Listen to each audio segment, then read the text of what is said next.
I want to add ఇదే నేను ఇందాక వాళ్ళకు కూడా చెప్పాను. ఇక్కడ more than half of the community బయట కంట్రీస్ నుంచి వచ్చిన వాళ్ళు ఉన్నామండి. ఓకే, ఇండియా డెవలప్ అవుతుంది, ఇక్కడికి వెళ్ళి మనం ఫ్యామిలీతో స్పెండ్ చేయగలగాలి, విల్లా కమ్యూనిటీస్ వచ్చినాయి సిమిలర్ టు బయట కంట్రీస్ లాగా ఉంది అనేసుకొని ఫ్యామిలీతో కూడా ఉండగలుగుతామని వచ్చాం.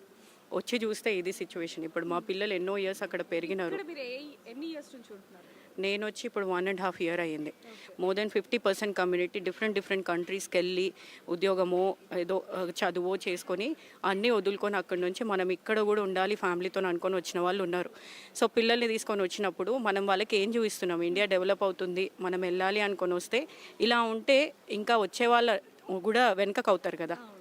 So this needs to be taken care అండి. It has been good, అంటే the development is good, but things like this will impact a lot.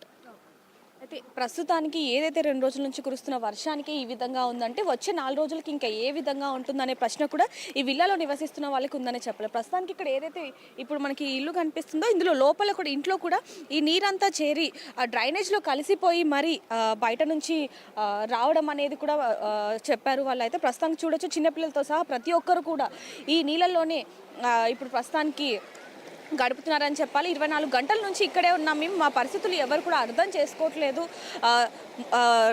Last year కూడా ఇదే విధంగా జరిగింది కానీ ఎవరు కూడా పట్టించుకోలేదు. ఒకవైపు చూసుకుంటే ఇక్కడే మనకి